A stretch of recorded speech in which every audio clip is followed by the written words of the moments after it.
Voilà, donc je me présente, je m'appelle Jacques Larmand, je suis médecin ophtalmo, donc je ne suis pas directement concerné dans ces lois bioéthiques, mais malheureusement je commence à avoir des cheveux blancs et ça fait quand même quelques années que j'exerce et j'assiste à la décrépitude de la médecine et surtout de l'éthique médicale dans notre pays, mais malheureusement pas seulement dans notre pays, c'est un phénomène qui est malheureusement mondial. Donc vous êtes donc bien informé sur les problèmes de dérive de la médecine.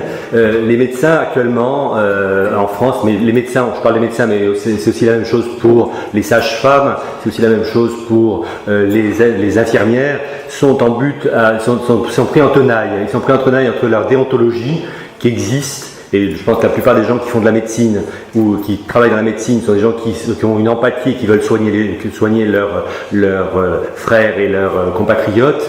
Et ils sont pris entre ces lois bioéthiques, ces lois concoctées par nos gouvernants qui se succèdent en rafale les unes après les autres, les unes aggravant les autres.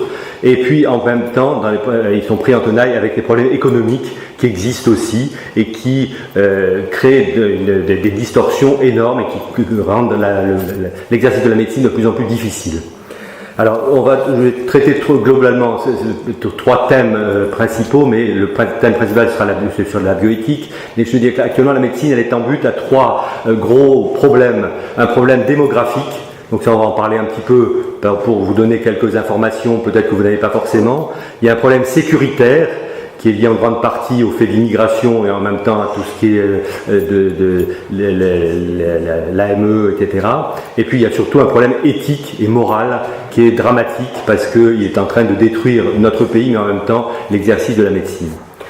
Donc l'implosion démographique du corps médical en France, vous le constatez tous les jours, c'est une diminution régulière du nombre de praticiens en France, qui conduit à une diminution surtout de certaines spécialités. Moi, la mienne, en l'occurrence d'ophtalmo, en est une, mais les psychiatres et les dermatologues en particulier, entre 2020 et 2025, on prévoit de passer pour ma spécialité de 5500 ophtalmos en France à 3400, donc une baisse de 40% du nombre de praticiens exerçant en France. Donc ça, c'est un premier problème. Et ça concerne aussi les médecins généralistes. Les médecins généralistes, entre 2010 et 2018, on va perdre en France 6400 médecins généralistes en France. Cela conduit donc à des problèmes dramatiques parce que la perte de ces médecins n'est pas uniformément répartie et ça conduit à ce qu'on appelle les déserts médicaux. C'est un terme nouveau qu'on a inventé dans la novlangue actuelle pour pas parler des causes de ce phénomène. Et ces déserts médicaux, ils font qu'il y a des régions entières maintenant de la France dans lesquelles les gens crèvent, parce qu'on peut parler comme ça, crèvent sans soins. On les laisse sans soins. Alors, mon impression, c'est une impression personnelle, mon impression est que c'est une politique qui est délibérée. C'est pas une politique qui survient par hasard. C'est une politique qui est mise en place depuis une trentaine d'années, qui est basée sur le numerus clausus, on va en dire un petit mot après ça, et cette politique, elle est faite pour des raisons économiques essentiellement, c'est-à-dire que on avait un déficit de la sécurité sociale de plus en plus important, et pour diminuer ce déficit, les politiques avaient trois solutions: augmenter les cotisations qui entraînaient des hurlements dans la rue, baisser les prestations, hurlements dans la rue, supprimer les médecins, c'est la faute à personne, et finalement ça marche très bien. Ça marche d'autant mieux que maintenant on arrive pratiquement à l'équilibre des budgets de la sécurité sociale. Mais bon, cette désertification, ça entraîne quand même d'abord, ça survient malgré l'apport des médecins étrangers. C'est un désert médicaux malgré l'arrivée de très nombreux médecins d'Afrique et ailleurs qu'on ne peut pas empêcher de venir ou qu'on ne veut pas empêcher de venir. Mais ça survient malgré ça. Donc il y a en même temps un changement de population des médecins. Mais bon, malgré tout, ce sont quand même des praticiens, quelle que soit leur origine. Et cette désertification, elle est encore accentuée par le fait de la féminisation de la profession, qui fait que beaucoup de femmes ne veulent pas travailler autant que les hommes parce qu'elles s'occupent un peu plus de leur famille et donc elles veulent travailler un petit peu moins. Et en même temps, le phénomène du salariat, il y a beaucoup de médecins salariés qui ne veulent pas travailler en libéral et qui aussi font les 35 heures. Donc ça, ces phénomènes aggravent les choses. Alors tout ça c'est à mon avis une politique délibérée qui est basée sur le numerus clausus. Le numerus clausus, c'est un système qui permettait, depuis les années 70, de réguler le nombre d'étudiants entrant en première année de médecine. À la fin de la première année, il y a un concours, et à la fin de l'année, les députés, ce sont les députés français du Parlement français qui décident chaque année du nombre d'étudiants qui vont être pris et qui vont poursuivre leurs études médicales. Et ce numerus clausus, qui était indispensable au départ, parce que s'il n'y avait pas eu de ce numerus clausus, on serait 1 million de médecins en France, qui serait une catastrophe, aussi, à l'inverse.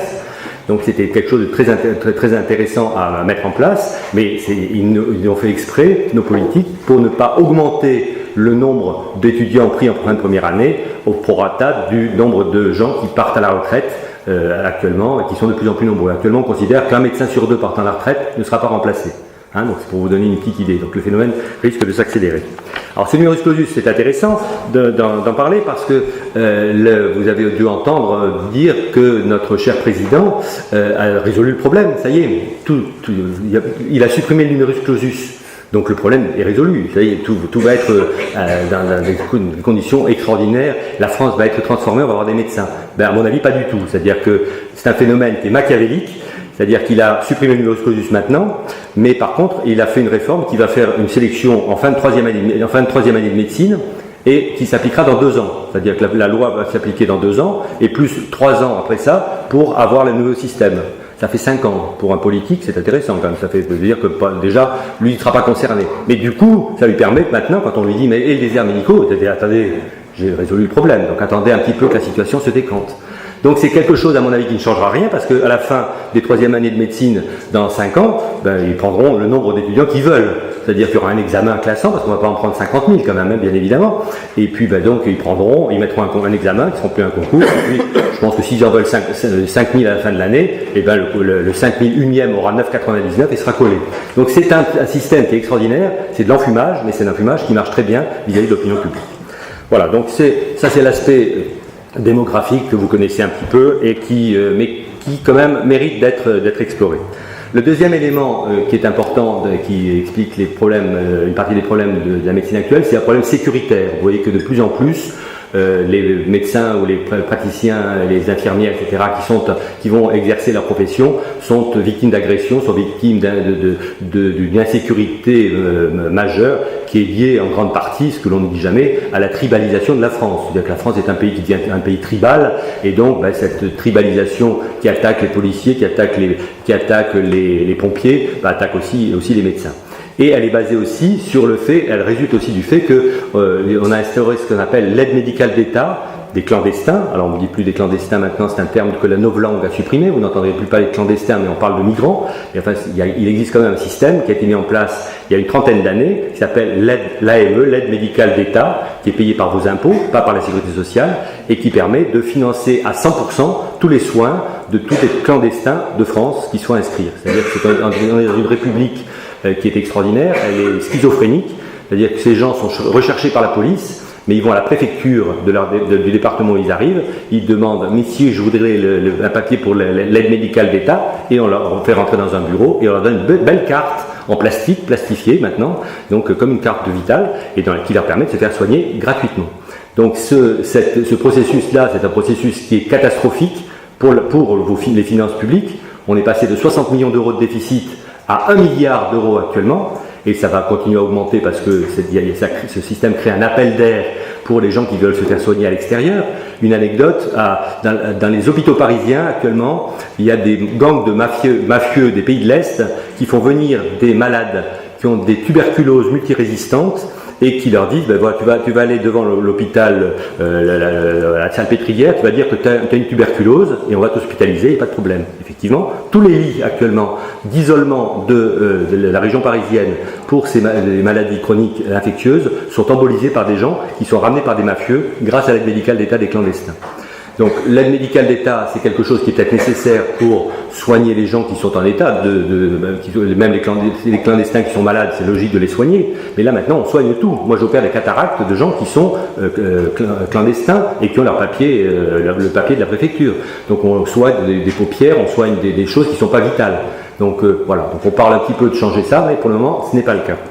Voilà, ça c'est l'aspect un petit peu de l'aide médicale d'État, mais ça génère quand même donc ces problèmes de violence dans les urgences. Ça explique les grèves des urgentistes, des gens des services d'urgence des hôpitaux, qui sont saturés de gens qui ne payent pas bien sûr les soins, pas seulement l'AME, mais il y a aussi d'autres catégories, qui méprisent le système français, qui insultent les infirmières, le corps médical, etc. Et donc qui rentrent dans le cadre un petit peu de la tribalisation de la France, mais ça pose vraiment de gros problèmes au niveau de la médecine. Mais bon, à part ces dérives donc démographiques et sécuritaires, le plus gros problème qui nous intéresse plus particulièrement aujourd'hui, c'est le problème de la dérive éthique et morale de la médecine, et qui est bien représentée par la loi qui a été votée partiellement pour la PMA, mais qui est toutes les lois précédentes.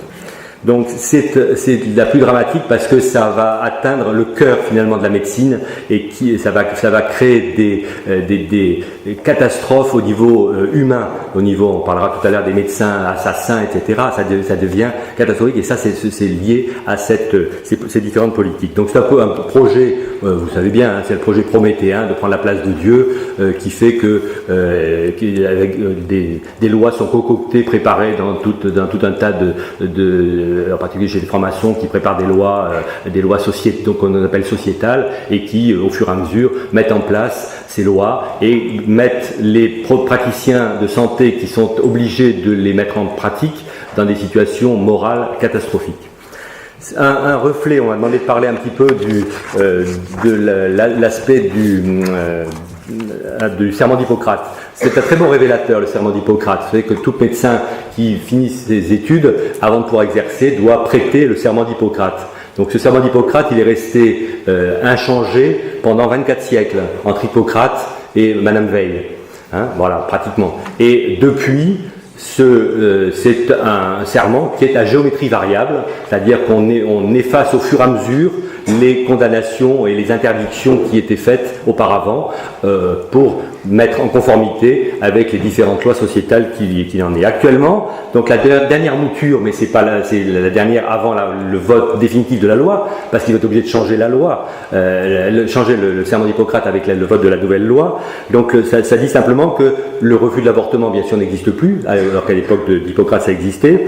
Il y a une petite rubrique « Je ne provoquerai jamais la mort délibérément ». Ça va être forcément supprimé parce que avec l'euthanasie, c'est un peu difficile pour le docteur Sanchez de respecter cet élément. Et par contre, ils avaient rajouté des choses. Je soignerai sans considération de religion, de nation, de race, de parti, de classe sociale. Ça, par contre, ça a été rajouté. C'est un élément quand même très important pour l'éthique médicale. Mais bon, entre-temps, ils ont supprimé tout ce qui était lutte pour défendre la vie. Voilà, donc c'est différent. On va passer un petit peu en revue rapidement quelques-unes de ces lois sociétales pour insister sur l'aspect médical que ça sous-entend. Donc la première loi sociétale, entre guillemets, qui a été mise en place, c'était la loi Neuwirth, à l'époque de Charles de Gaulle. Et donc c'était la première loi qui a quand même été apparemment pas très importante, pas fondamentale, mais en réalité, quand on analyse les choses, c'est une loi fondamentale parce que c'est la première fois qu'une loi contraignait la médecine à aller à l'encontre de la loi naturelle. C'est-à-dire qu'auparavant, toute relation sexuelle pouvait aboutir à une naissance, et bien là, on fait en sorte que ça ne se produise plus. Et ça, du point de vue de la philosophie, c'est quand même quelque chose de fondamental. Et donc c'était la première attaque, et ça a préparé après ça la révolution sexuelle de 68. Donc c'est quand même une loi importante. Mais la loi la plus importante après ça, c'est bien sûr la loi Veil. Alors la loi Veil, là on bascule dans ce que le pape Jean-Paul II appelait la culture de mort. Vraiment, c'est vraiment l'instauration de la possibilité de mettre à mort un enfant dans le ventre de sa mère. Donc a été votée, bon ça on va pas revenir là-dessus, c'est une loi qui a été votée par la droite, la gauche, enfin, etc., avec quelques oppositions mais mineures, et qui a été bien sûr très régulièrement aggravée depuis, ça vous le savez, il n'y a pas besoin d'y revenir. Alors, par contre, ce qui est très important à analyser quand même, c'est le caractère de ligne rouge de cette loi. Je ne sais pas si tous vous avez rendu compte de ça, mais c'est vraiment la ligne rouge pour la société française actuellement, en deçà duquel, au-delà duquel, on est fréquentable ou pas fréquentable. Vous verrez que les partis politiques qui à une époque défendaient la vie ne peuvent plus le faire, estiment ne plus le faire si elles veulent pouvoir obtenir des gains aux élections. Sinon, ils sont ostracisés directement.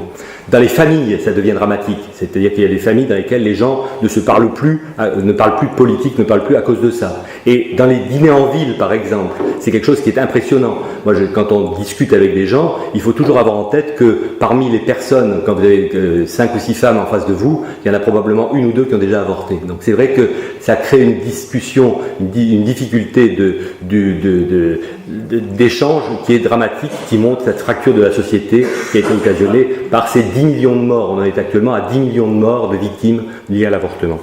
Alors cette loi donc a conduit ensuite d'abord à obliger des praticiens, des médecins, des infirmières et des sages-femmes à pratiquer ces avortements. Donc ça c'est la première chose qui a été dramatique pour la profession médicale, pour les professions de santé. Donc il y a des gens qui ont accepté, d'autres qui n'ont pas accepté grâce à la clause de conscience, mais il n'empêche que ça a quand même créé un groupe de médecins tueurs, de médecins assassins, voire même de médecins assassins en série, on en parlera tout à l'heure. Donc ça c'est le premier élément. Et puis en plus cette loi a été ensuite régulièrement aggravée. Elle a été aggravée d'abord, anecdotiquement, par le remboursement par la sécurité sociale. Il faut quand même savoir, vous ne savez peut-être pas, mais qu'une femme enceinte a des soins qui sont pris en charge à 75% par la sécurité sociale. L'avortement c'est pris en charge à 100%. Donc il est moins coûteux d'avorter que de mener une grossesse à terme. Ça c'est absolument scandaleux, mais c'est ce qui se passe régulièrement. Et puis il y a eu l'évolution vers des choses qui sont dramatiques. C'est là qu'on va parler de choses, malheureusement, je crois qu'il faut arrêter de parler en novlangue, il faut arrêter de parler en bisounours. Il y a des moments où il faut citer les choses, il faut parler des choses. Donc, je vais peut-être choquer certains par des propos un peu crus, j'en suis désolé, mais je crois qu'à certains moments, il faut expliquer ce qu'est une interruption médicale de grossesse, par exemple. On vous parle d'interruption médicale de grossesse pour des enfants handicapés, mais il faut savoir ce que c'est. C'est un infanticide. C'est pas autre chose. C'est-à-dire qu'on met à mort un enfant qui est déjà formé, qui peut être viable, qui peut naître et vivre. Et on le met dans des conditions épouvantables. Ça, personne ne vous en parle. Mais il faut le tuer, cet enfant, avant, pour qu'il ne naisse pas vivant. Donc, aux États-Unis, il y avait des choses épouvantables. On aspirait le cerveau de ces enfants avant de les faire naître.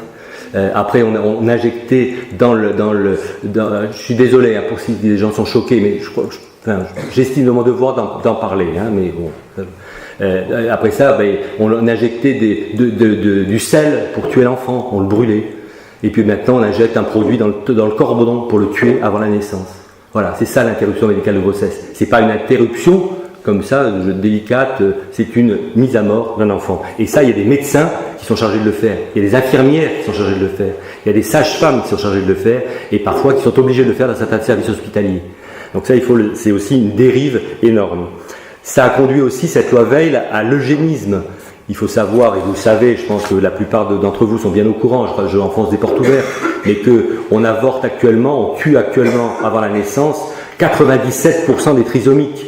97%. Et il y a même un député qui a déclaré un jour pourquoi il en reste 3%. Mais je veux dire qu'on nous bassine avec les heures les plus sombres de notre histoire à propos de ce qui s'est passé pendant la guerre, mais Hitler était un enfant de cœur à côté de ça. Et c'est plus simplement un eugénisme, c'est un génocide au sens de la définition d'un génocide. On élimine une population en fonction de ses caractères génétiques. Donc c'est trisomique. Et je prends l'exemple des trisomiques parce qu'il est parlant, ce ne sont pas des enfants qui sont forcément hyper handicapés, etc. Des enfants qui peuvent vivre correctement. Ces enfants, 97% sont éliminés avant la naissance et on cherche de nouveaux progrès. Et dans la nouvelle réforme, il y a des nouveaux progrès pour essayer justement de dépister d'en dépister encore plus. Parce que parfois, il y a des enfants qui échappent à ce dépistage. Et puis, là, il y a des choses encore plus horribles qui existent, pas en France, Dieu merci, mais aux États-Unis, il y a des ventes d'organes, d'embryons avortés par le planning familial américain. Ça fait un scandale, mais ça a vite été étouffé. En France, on n'en a pratiquement pas parlé. Donc, il y a une marchandisation des enfants victimes d'avortement qui est une monstruosité. cette loi Veil aboutit à une monstruosité. Et il faut en parler, il ne faut pas se cantonner à une protestation superficielle. Il faut dire aux gens, il faut expliquer aux gens ce que c'est qu'un avortement. Pendant très longtemps, il y avait un film qui s'appelait Le cri silencieux du docteur Johnson, qui est un Américain. Il n'a jamais été présenté où que ce soit. Ça présentait une échographie d'un avortement. Et il est interdit en France, alors qu'il aurait dû être montré partout. C'est un moyen pour un certain nombre de femmes qui hésitent à avorter, de ne pas le faire parce qu'elles se rendront compte ce que c'est. Mais ça, c'est un tabou.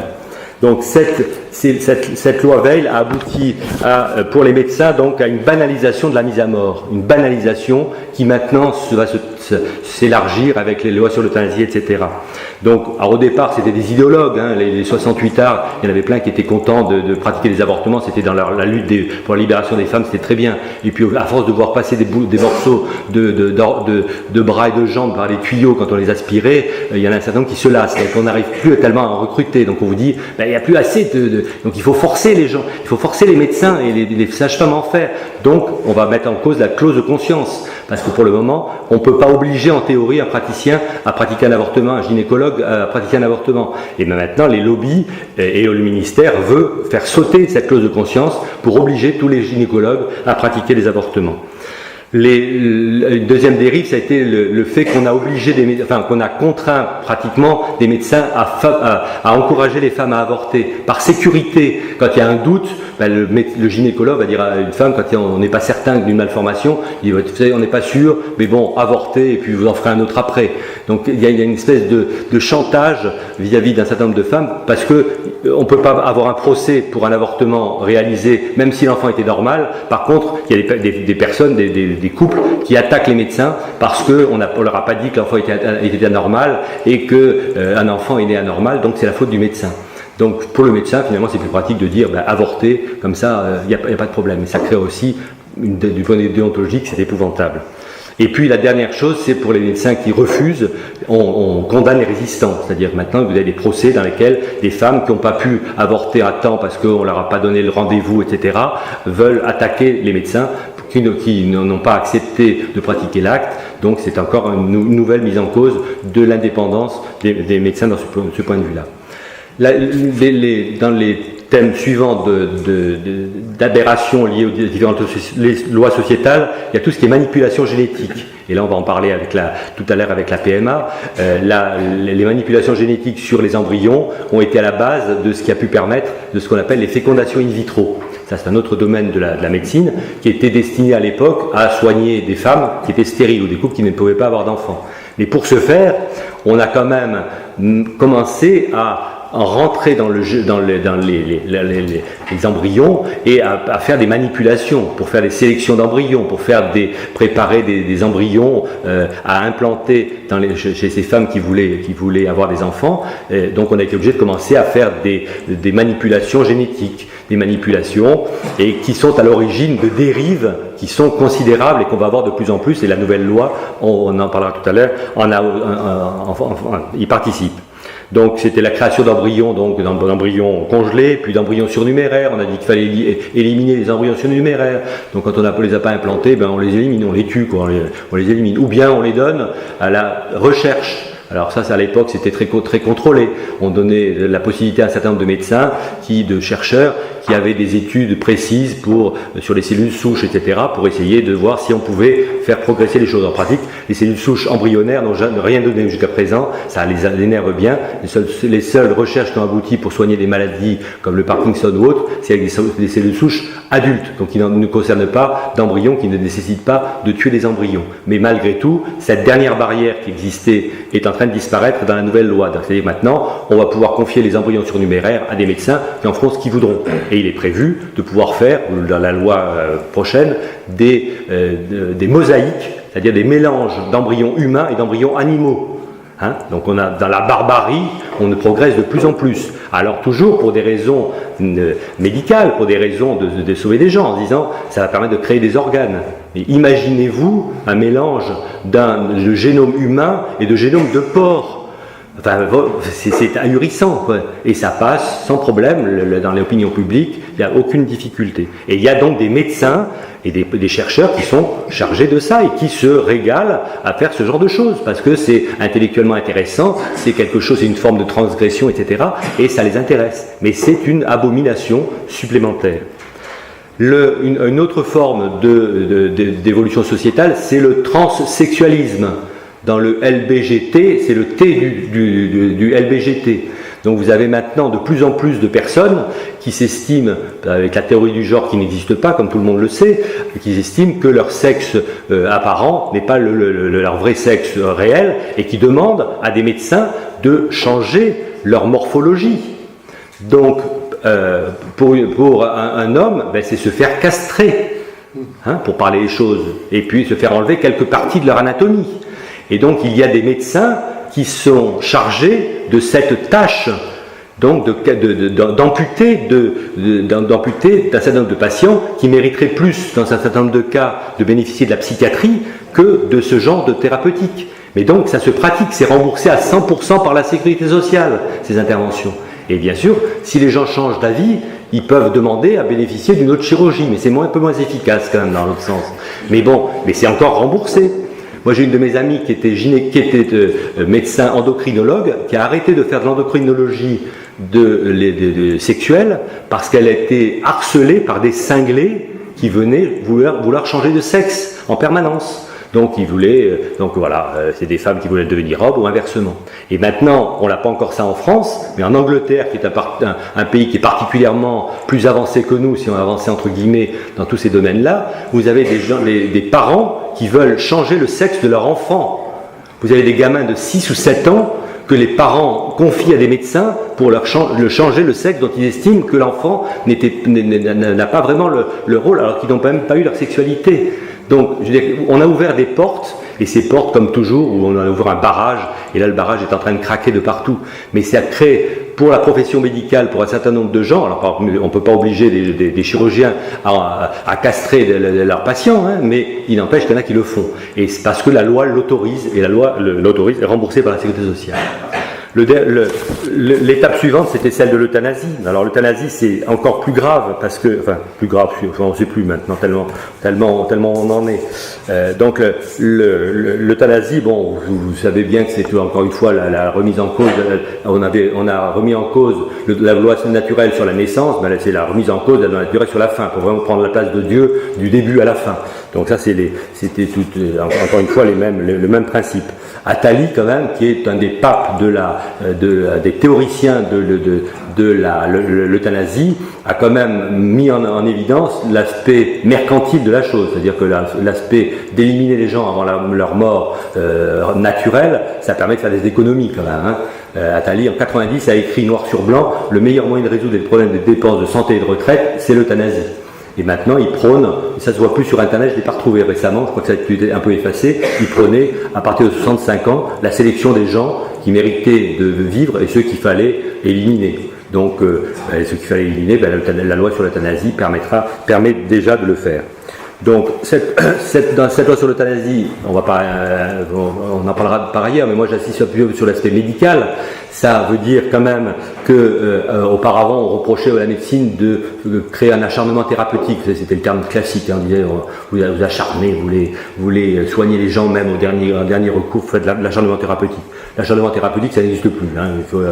À très peu de cas près, j'en ai jamais rencontré. Par contre, il existe des solutions pour lutter contre la douleur, des solutions de soins palliatifs qui existent, que le malheureux Vincent Lambert n'a pas pu bénéficier. Jérôme en parlera tout à l'heure, mais ce sont des choses qui existent. Donc cet aspect, l'euthanasie n'est pas forcément indispensable.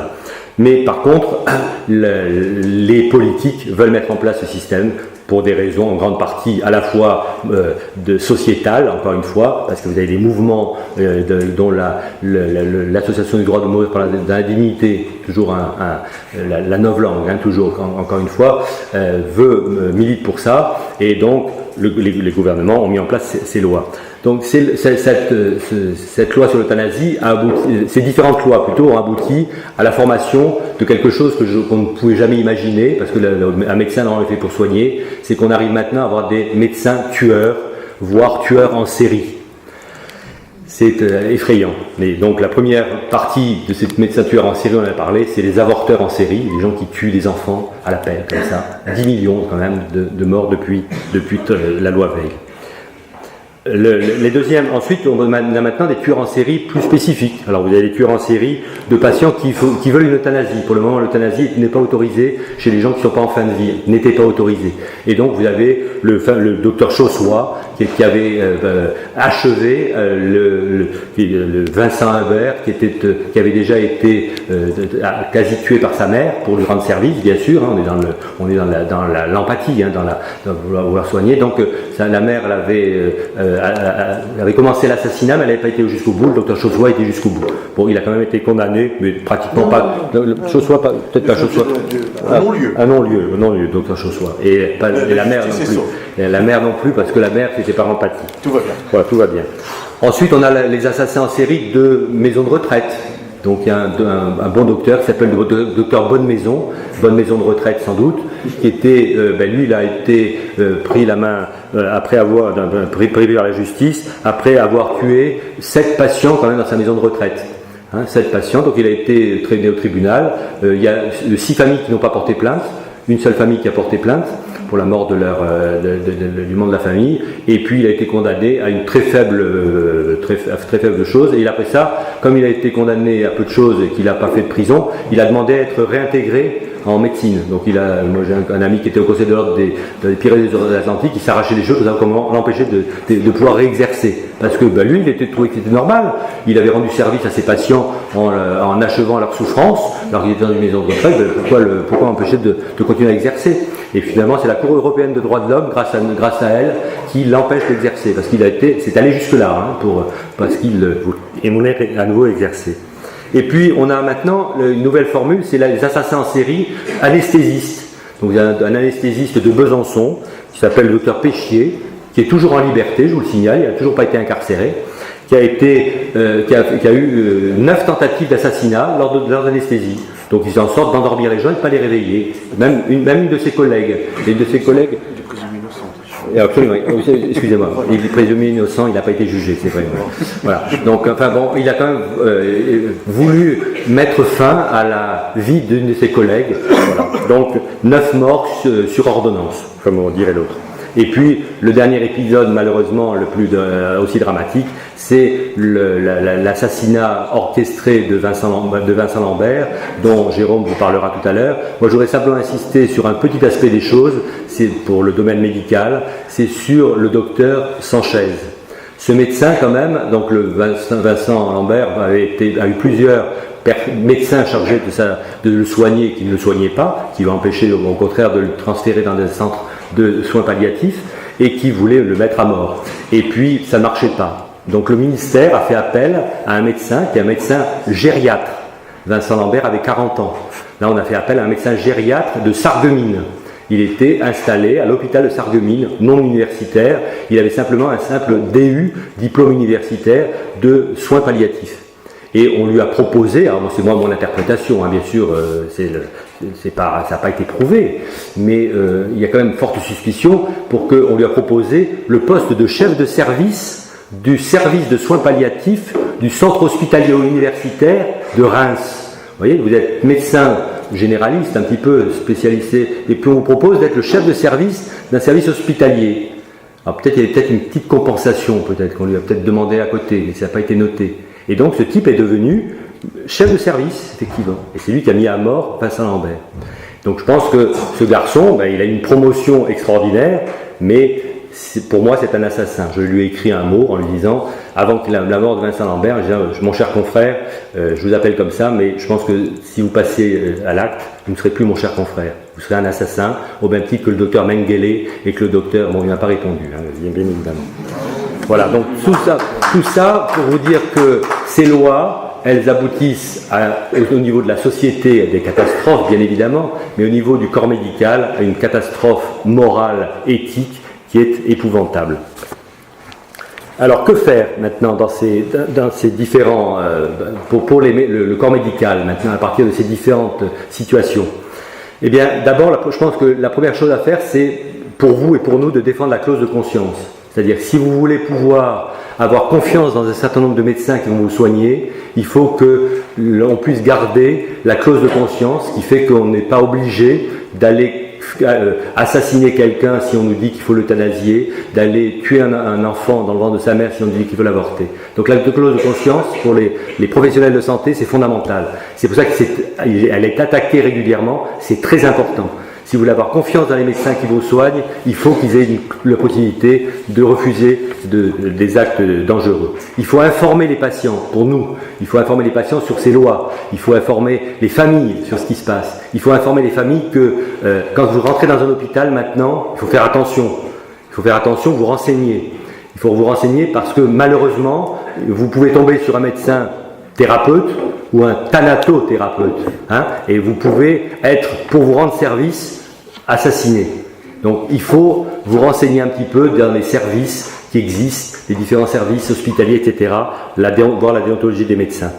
On vous parle de directives anticipées, c'est fondamental. Je pense que les directives anticipées, on vous les bassine à propos de ça, en vous disant il faut signer les directives anticipées, disant que vous ne voulez pas, que vous voulez pouvoir bénéficier de l'euthanasie. Il faut au contraire utiliser ces directives anticipées en disant je ne veux pas bénéficier. Il faut avoir des témoins aussi.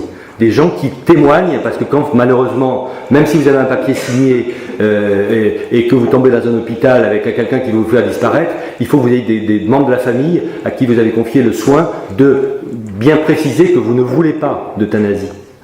Et je pense que pour le moment, on ne peut pas forcer quelqu'un on ne peut pas encore apparemment, mais bon, l'affaire Vincent Lambert l'a montré, tout est possible. Mais enfin bon, c'est déjà une précaution. Je pense que pour nous, il faudra probablement au niveau médical faire en sorte d'afficher un petit peu notre défense de la vie, dire faire peut-être des centres respectueux de la vie, l'affichant.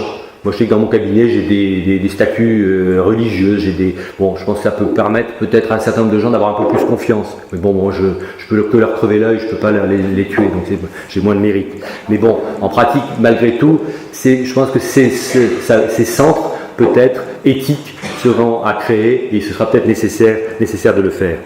Et puis pour les familles de patients handicapés, il faut faire attention dans les centres dans lesquels on les met, d'éviter que, avec les lois qui vont progresser, on les assassine, parce que le but est là, le but est de les faire disparaître. Après Vincent Lambert, il y a 1700 handicapés qui sont sur la défensive, qu'on veut faire disparaître, les trisomiques, etc. Donc tout ça, il faut vraiment être très attentif quand vous avez des membres de la famille qui sont hospitalisés pour ça. Alors le dernier point, c'est savoir pourquoi, s'il faut aller manifester demain. Moi personnellement, je vais aller manifester. Je pense que tout ce qu'on a dit précédemment l'explique. Par contre, moi j'insisterai quand même sur un fait que là on manifeste sur une loi, mais en pratique, c'est pas cette loi seule qui est à condamner, c'est l'ensemble de cette politique de la culture de mort. Et quand on reprend les choses, c'est la première loi qui est déjà la loi Neuwirth, c'était déjà le doigt dans l'engrenage. Et je pense que moi personnellement, j'aime beaucoup aller manifester aussi en janvier sur la manifestation pour la défense de la vie, parce que c'est une défense globale. C'est pas simplement se battre sur une loi qui va être de toute façon qui va passer, qui va être après ça dépassée par une autre loi encore plus grave, on remanifestera. C'est pas très efficace. Il faut vraiment que les gens prennent conscience qu'il faut défendre la vie en elle-même, en totalité, et non pas simplement tel ou tel point précis d'une loi. Voilà. Je vous remercie.